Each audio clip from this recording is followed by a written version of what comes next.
Hey everyone, Digibro here to tell you that part 2 of my 5-part Psycho-Pass vs. Psycho-Pass 2 What Happened video analysis series is now available. You can go watch it in the description. There's a link to Dailymotion and to Google Drive, or at least to my blog, which will link you to Google Drive, where you can watch the video or download it or leave comments or whatever you want to do with it. Following that link to my blog, if these videos get taken down, that's where you will find new re-uploads of it. If these videos get pulled from Dailymotion, pulled from Google Drive, I'll put new uploads in links in that post so that it will keep being available on the internet somewhere. Keep in mind that from this video forward, there will be major spoilers for all of Psycho-Pass and Psycho-Pass 2. So if you intend on watching these shows and you haven't yet, and if spoilers are something that bothers you, if you don't want to be spoiled for them, watch them now.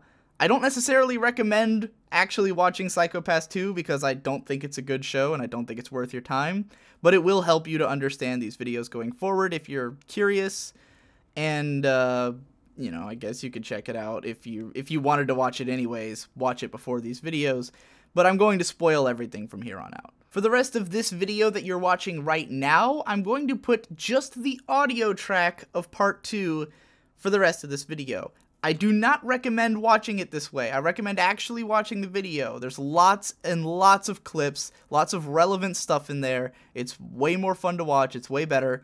I want you to actually watch the video. But I'm going to put the audio here just in case my videos get pulled from everywhere, if I run out of places that they are still available, or if they get pulled from all the places they currently are at and I'm trying to upload it in different places. I want some resemblance of this audio track to exist online so that it will be there.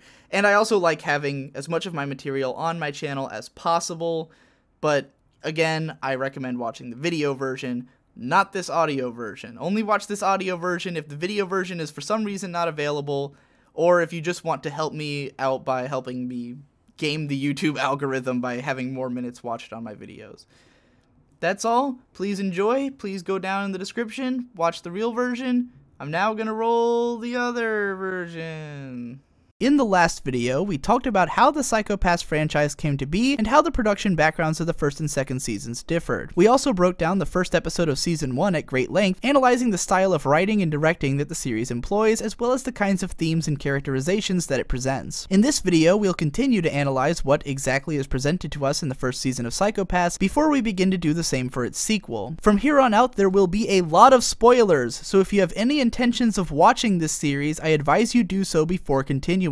Whereas the first episode of Psycho-Pass was all about introducing us to the main narrative and themes of its story, episode 2 is all about familiarizing us with the culture of its universe. Story-wise, it fleshes out several of the characters a bit more, especially Akane, and takes some time to react to the events of the first episode. But I'd say that the main focus here is the resplendent details which are loaded into nearly every shot. The opening scene takes us to a morning in the life of Tsunemori Akane, and does a lot to establish all of the ways that life is different for people in this society. Her house is run largely through automated processes, which she interfaces with by speaking to a holographic avatar. Thanks to the advanced hologram technology, citizens can economically manage the design of their living space and outfits via hologram, and alter them to suit their mood at a whim. Meals are automatically constructed to contain the perfect amount of nutrients, and the psychological state of citizens is monitored and advised on constantly. This scene also contains the first moment in which Psycho-Pass makes a deliberate effort to set itself in our world by making a reference to real-world artwork. Akane asks that her room be modeled after Victor Horta's Hotel Tassel, which is a real place that looks really cool, built in 1982 in Brussels. Over the course of this series, we'll see lots of cultural references, which serve both to ground the story in our reality, as well as to give the series itself a sense of the culture which it belongs to. I haven't been able to figure out if Akane's outfits were also based on reference material, but it seems very likely that they were, given how fashionable they look. If anyone recognizes any of these outfits from somewhere, then by all means let me know. After Akane's dress-up scene, we get to spend some time with her and her friends at lunch, wherein we learn more about the social implications of the Psycho-Pass. Citizens are tested for their aptitude at various careers and opportunities throughout their lives, and are given the jobs that work best with their personalities. Akane, we learn, is a sort of Sybil system savant, who has an aptitude for virtually everything and a permanently clear Psycho-Pass. This is extremely important, as the main point of Akane's character is that she represents the pinnacle of what this this system is meant to accomplish, to the point that she ends up standing for an ideal that the system has not yet been capable of reaching. Along with introducing us to the culture of this world, this episode also injects a healthy dose of sexuality into the series. The creative team behind Psycho-Pass have stated several times that they deliberately didn't want there to be any romantic element to the series, nor any focus on fan service, but I'm glad that they didn't try to ignore sexuality or nudity altogether when those things are such an integral part of human connection in general. Even when episode 2 gets into its casework scenario, it continues to fill us in on the details of its universe. In the MWPSB office, we see Kagari playing handheld games while snacks and paraphernalia litter the desks. The case takes place in a super nice looking mall, and we get a sense of how the police managed to conceal the stress that they might cause to the civilians by using friendly mascot characters. Through this scene, and through Kogami's dialogue, which we will talk about in a second, we get a sense of how people have allowed this social order to come into being, and what the lives of ordinary complacent people are like. After a quick character development scene between Akane and Kagari, Akane goes to visit Kogami, and we finally receive some ethical closure regarding Akane's actions in the first episode. Kogami reveals that he actually thinks that Akane was in the right for choosing to stop him when she did, and laments how he's allowed himself to become a passive cog in the wheels of the civil system. When Kogami talks about how at some point he decided that whatever he was doing was best for society and stopped bothering to think about it, we finally get the complete picture of how the civil system has taken over. Throughout the rest of this series, the biggest point in the civil system's favor is that no matter how broken it might be and how many holes there are in its foundation, it has nonetheless led to a better functioning society than what we had before. Knowing this, even though some people can realize the flaws in Civil's judgment, they find themselves unable to contest with its results and end up following along blindly. At that, we've closed the introductory arc of Psycho-Pass Season 1. We now have a solid grasp of the setting, from its culture to its systems to the people living inside of it, as well as an idea for what kinds of themes and social commentary will be present in the series. From here, we can finally launch into the meat of the story, which is presented to us in 2 interlocking arcs across the rest of the show. Episodes 3 through 9 present us with a series of mini-arcs, during which the MWPSB encounters several strangely elaborate cases, which it gradually becomes apparent are being orchestrated by a mysterious figure named Makishima. These episodes mostly serve to explore the technology and culture of the show's universe in more depth, while using them as the tools to engineer a clever procedural cop drama. Across these episodes are sprinkled light pieces of character development, mostly for Kogami Shinya, as we learn about his past and begin to feel the weight of his obsession with Makishima. I understand why a lot of viewers consider this to be the least interesting arc of the series, and I'll concede that episode 3 is easily my least favorite episode of season 1, with its somewhat ham-fisted plotline and boring location. However, the following episodes are what initially sold me on the show's setting. We learn about the unique ways in which people interface with its futuristic internet, and how controversial artists and craftsmen would be treated under the civil system's rules, among other things. These arcs are where the setting truly comes to life, and if anything, I was really hoping to get more episodes of this nature eventually, because it was so interesting to see the effects that the civil system had on society. By the very nature of Psycho-Pass's structure, I think it's obvious that Psycho-Pass 2 had a big hurdle to climb if it wanted to be as good as season 1 with only half as many episodes. However, given that the series is a sequel, it also has the advantage of coasting on the foundations and goodwill which the first season had built up. Even though season 2 doesn't have a bunch of cool world-building episodes, it's not as though these episodes don't continue to inform the setting. So as long as season 2 was able to tell a story which was as compelling as that from the first season's later episodes, then it would have felt like a worthwhile branch to grow out of the first season's tree. I know that as I compare these seasons against one another, some of you are going to conclude that the second season was hamstrung by having fewer episodes to play around with. Psycho-Pass had so much time to establish the rivalry between Kogami and Makishima, and to build up Makishima as a villain throughout all of these smaller arcs, that we were already a lot more invested in the central storyline by the time it started to emerge in full force. However, these kinds of comparisons and defenses wouldn't even be necessary were it not for the fact that from here on out, Psycho-Pass 2 blatantly attempts to mimic the formula of the first season. With those 11 episodes, Psycho-Pass 2 could have gone in any direction that it wanted to. It could have introduced a totally different kind of villain, or shifted focus away from the MWPSB, or even just presented a bunch of neat little procedural stories leading up to the film. Instead, because the series tries to mimic the formula of the first season in spite of having fewer episodes to work with and generally failing to capitalize on the strengths of the original, it ended up falling apart. The fact that the second season had fewer episodes to work with is not a factor in its defense. There are no shortage of amazing 11-episode shows out there which prove that a great story can be told in that amount of time. If the creators were aware that they had a more limited number number of episodes, then they should have attempted to construct a story which better fit within that constricted time frame. To blatantly reuse the formula of the first season only makes the ways in which the second season fails to live up to it exponentially more apparent. From here on out, I'm going to be comparing these shows side by side, and as a result, I will be changing the formula.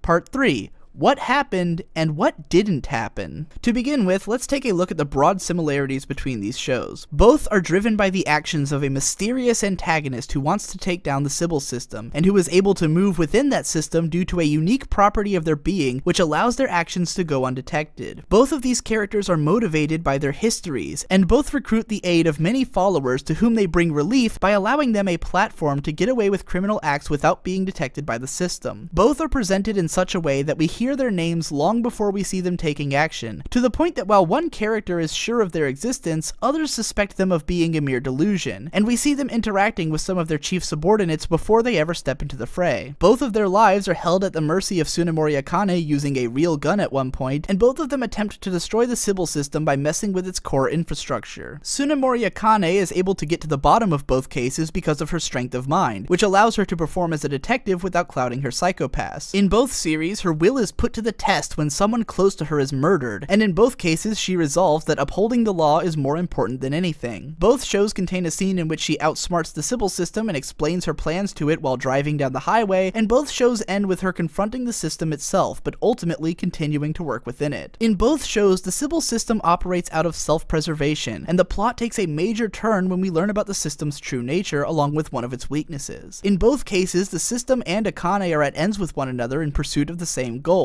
and in both shows at least one of the system's android avatars is murdered by the antagonist. Both series have Akane working alongside an inspector who wants to follow the system as perfectly as possible and who has a problem with Akane's way of doing things. Both of these inspectors eventually become disenfranchised upon the realization that the system is more flawed than they expected, and both of them eventually have to bow out of relevance. Both shows feature 4 enforcers on Akane's team, one who mostly stands by as a level-headed voice of reason and conversation partner for Akane, one with a quirky personality who ultimately doesn't have a lot of involvement with the story except at key dramatic moments, one who is dead set on killing the main villain because of their personal baggage which puts them into conflict with Akane, and Yayoi. Other recurring characters also fulfill similar roles across both series. Both shows have a scene in which one of the villains hides something dangerous underneath a friendly hologram. Both have a big turning point scene in which a whole lot of innocent people are killed because of the flaws in the system, and both have an episode dedicated to the villain creating mass chaos and murder by toying around with the way that people interact with the systems of their world. While there are a number of differences between the implications that some of these characters and scenes bring to each show, which we will dive into shortly, the similarities between them make it pretty easy to look at both and to figure out how they handled their components comparatively. That isn't to say that every single thing which is good about the original or bad about the sequel can be determined just from comparing them, but I think that doing so will lay a great foundation for us to spring from when we start to look at the second season in more depth. First off, let's have a look at our antagonists, starting with Makishima Shogo. Even without getting into his personality, motivations, or actions, Makishima is a character with a lot of aesthetic texture. His design oozes with personality, suggesting a charismatic, mysterious, and terrifying presence. One look at this guy tells you that he's up to no good, and that he never wants to be up to any good. His wry smile and thin eyes convey a serpentine sinisterness, and his silver hair suggests a certain ethereal quality, especially in a series like Psycho-Pass, which mostly favors realistic hair colors. This guy stands out immediately as someone we are meant to be both afraid of, yet easily seduced by. We are treated to Makishima's smooth, sexy, yet unmistakably dangerous voice, performed by Takahiro Sakurai early into the first episode. It wouldn't be the least bit surprising if Sakurai was chosen for this role after his performance of Griffith in the Berserk film series, considering how similar these characters are. Griffith is easily among the most famously charismatic villains in anime history, and a lot of what makes him so memorable is also present in Makishima. Early on, we only see Makishima in brief glimpses, during which he is shown to be clearly malicious, evil, and dangerous, but we also get the sense that he's operating on some kind of principle and with some kind of purpose, and that he is deeply interested in and passionate about the crimes which he is committing. His continual literary quotations hint at a deeper sociological vision, and the ways that he toys with and ultimately disposes of each of the people whom he works with builds him up as the most dangerous, cunning, and brutal psychopath of them all. When Makishima finally steps into the limelight after Kogami's battle with Senguji, he does so in epically horrifying fashion by murdering one of Akane's friends right in front of her eyes. In this scene, we learn not only that Makishima can't be judged by the Sibyl system, but also of his ideals in the broadest sense. Makishima believes that people can only be at their best when operating under their own free will, without their judgments being guided by society. He wants to watch people act out their most perverse proclivities, and is disgusted by those whom he feels are incapable of acting on their most base desires. In episodes 13 through 16, Makishima turns the entire city on its head with a masterfully cruel plan to exploit the holes in the Sibyl system and generate mass hysteria. In the process, he is captured, and in episode 17 we get our first long sit-down with him as he converses with the avatar of the Sibyl system about said system's true nature. Here we learn that the Sibyl system is comprised of the joined consciousnesses of many criminally asymptomatic people such as Makishima, and that it wants him to become a part of them. However, given that Makishima prizes individuality above anything else, he refuses and escapes. From here on out, the main thematic purpose which Makishima serves in the narrative is to present the characters and the viewer with a moral question to which there is no right answer. It's a given that Makishima needs to be stopped before he can destroy the Sibyl system, creating anarchy and most likely the loss of a great many lives. However, the question is of whether Makishima should be killed or allowed to integrate with the Sibyl system. Kogami's approach is that of emotional catharsis. He wants to pass judgment on Makishima by killing him, both in the name of revenge and in the name of preventing him from causing any more problems. Kogami himself is well aware that this is not the most logical or ethical solution, but it is nonetheless a very human one, and as audience members, it's hard for us to side against Kogami. Makishima being dead will do more good than Makishima potentially escaping or polluting the system, and his murder will be both gratifying and hard to argue with. On the other hand, from a purely logical standpoint, it's possible that incorporating Makishima into the Sibyl system will improve the system's overall results, thus narrowing some of the holes in its safety net which people are privy to fall through. It is easily the more complicated decision to make, as not only is the Sibyl system untrustworthy and problematic, but a big part of us is sure that Makishima is better off dead. Akane represents a sort of middle ground between these ideals, as one who always stands on the position of morality. On the one hand, she's sure that killing Makishima is the wrong decision, as it goes against the basic principles which lay the foundation for how society is able to function. On the other hand, she doesn't trust the Sibyl system or its methods of bending the core principles of society by making arbitrary judgment calls on who gets to live or die, and would rather see a society which can function without it. Ultimately, her priorities lie on the side of the system, especially for the sake of Kogami, who will be forced to go into hiding if he ends up murdering Makishima. In the midst of all this conflict surrounding him, we also get to know Makishima better through the ways in which Kogami relates to him. There's a brilliant scene in the later episodes wherein Kogami meets with the psychologist Joji Saiga, and the two of them have a discussion while speculating on what Makishima's positions in that discussion would be based on their profiling of his personality. Through this, we get to flesh out Makishima's character without him even being there, in a way that manages to completely make sense. In the final episode, we learn more about Makishima's backstory and how he's never been able to relate to others in his life because of how he doesn't fit into the system. What's great about this is that there is no one event in Makishima's past which has driven him to become this way, but rather the nature of his personality and upbringing has made him into the kind of person who would do these kinds of things. In this regard, Makishima reminds me of the character of the Joker from The Dark Knight, as someone who is driven to crime not so much out of circumstance or a clear motivation, but out of the core of their personalities and how they see themselves. This is integral to the nature of Psycho-Pass as a story, because the basic foundation of psychology is that our thoughts and actions are all shaped through the development of our mental selves, and for a system to objectify that self and to pass judgment upon it is to suggest that certain people like Makishima are victims of the circumstance of just being the kind of people that they are. In summary, Makishima makes for a compelling character on multiple levels. His strong personality and aesthetic make him memorable and interesting from an early point in the series. His motivations and aspirations are made clear from the instant that he steps into the limelight, but are given more depth and complexity as the series goes along. The nature of his character is tied closely to the overarching themes and setting of the story, and his place in the narrative leads the development of the two main characters, while standing at the crux of the series' ultimate ethical dilemma. You honestly can't really get a better antagonist than this. Now let's look at the second season's antagonist, Kirito Kamui. Not unlike Makishima, Kamui is a mysterious figure whose name we hear from several of the people working under his orders long before we learn anything significant about him. Like Makishima, he makes a brief appearance in the first episode. However, Kamui's character design is so unassuming that the first time I saw this episode, I didn't even assume that this character was going to be the main villain or that the person on screen was Kamui. You could reasonably make the case that Kamui's design was supposed to be unassuming to reflect the fact that he is completely undetectable within the Sibyl system. However, considering considering that his mysteriousness is played up in exactly the same way that Makishima's was, and considering that Makishima was also able to enact his plans because of the system's inability to detect his crimes, I don't think that it was necessary for Kamui to look totally boring if they wanted to paint him as someone whom the system couldn't find. We first get to spend a little bit more time with Kamui in episode 3, during which we see him torturing and converting an inspector onto his team and transplanting one of her eyes into his own head. However, even here we are given no context into what Kamui's motivations or long-term goals are, and we see very little of his personality. Given the way that he is exalted by those who come into contact with him, and the way that he smiles while delivering his dialogue about salvation, we might expect him to be somewhat similar to Makishima, as the kind of character who gets off on the crimes that they commit. However, we just don't have enough information to go on to get any sort of feel for his character. In fairness, this may result from the fact that Kamui's shtick is that he has the personalities of 184 people living inside of him, and is influenced by all of them, meaning that he may not have any one concrete personality. However, if this were the case, then the series does not provide any hints towards it, and the types of personalities which he showcases are too consistent, especially in comparison with the myriad personalities which he displays in the final episode. Even if it were the case that he's not meant to have one concrete personality, what we are presented with is ultimately a character that we can't really get invested in or curious about. We know nothing about him whatsoever other than the fact that he can somehow give people a clean Psycho-Pass reading, and we don't even learn about his gimmick of being a composite body and mind until much later into the series. Kamui doesn't leave a lot of impact on the viewers, so we find ourselves waiting for the show to give us more to go on. Once we finally learn about Kamui's backstory, it's revealed that his body is comprised of the transplanted organs of 184 different people who died during a major calamity sometime in the civil system's past. Because Kamui is made of so many different body parts, the system is apparently unable to detect him, as he does not read as one entity. It's never made clear why this might be the case, but given that we don't really know much about how the system works, it's something which could possibly have been hand-waved. What cannot be hand-waved, however, is the idea that Kamui is somehow a collective consciousness because of all the different body parts which he's comprised of. This is a completely mythical and illogical concept which changes the nature of Psycho-Pass from a science fiction story into a science fantasy. Up until now, while the science behind most of the world's systems has never been explained, all of it seemed to riff off of logical and realistic aspects of society and human psychology. This, however, is completely fantastical. Having organs transplanted into you does not imbue you with multiple personalities. Conceptually, Kamui's nature as a collective entity is meant to parallel that of the Sibyl system's collective consciousness. Kamui's ultimate goal, we eventually learn, is to cause the Sibyl system to accept the idea of judging a group of people on its collective Psycho-Pass, and then for it to judge itself based on that standard. The idea that Kamui somehow represents a collective is once again asinine, but at the very least, the supposed nature of his being does parallel with one of the core conceits of the series and with his ultimate goals. In comparison with Makishima, Kamui's characterization is a huge mess, and his place in the narrative doesn't get nearly as much accomplished. He doesn't facilitate the growth of any of the main characters, nor is he closely tied to any of the show's emotional gravitas. Many of his actions are difficult to understand even in retrospect. I'm not sure whether his intentions were ultimately heroic or villainous, given the number of innocent people whose deaths he facilitated and his unclear goals up until the final moments of the series. I'm not even sure how his backstory was directly connected to his motivations. He has no real personality, an incredibly bland aesthetic, and a gimmick which completely changes the tone of the series. It would not be illogical to assume that Kamui wasn't able to be fleshed out as much as Makishima because of Psycho-Pass 2 having only half as many episodes. After all, Makishima's development is pretty evenly spread over the course of the series, with a lot of build up to his reveal and no shortage of key character moments afterwards. However, to assume this is also to assume that it was necessary for Psycho-Pass 2 to try and cram as many different plot elements into its storyline as the first show did. Psycho-Pass had the space to develop Makishima alongside all of its other characters while delivering a cleanly paced overarching storyline. Psycho-Pass 2 tries to fit the same number of characters, plot threads, and events into half the amount of time, leaving less space for any of them to be developed and a lot less breathing room in the story. As I continue with this analysis, we will come upon no shortage of elements which could easily have been cut from the story to allow more time for developing Kamui as a villain and for allowing the storyline to breathe. There is no reason that Kamui couldn't have been given the exact same amount of development that Makishima did had the story focused on him instead of cramming in so many different other plot elements. In the next video of this series, I will continue to compare and contrast the characters and storylines of these two shows, while slowly working my way towards the goal of deep diving into the second season to find the heart of what makes it disappointing. If you're enjoying these videos and would like to help me continue making them, then consider supporting me via Patreon or PayPal or by sending these videos around. I'll see you in the next one.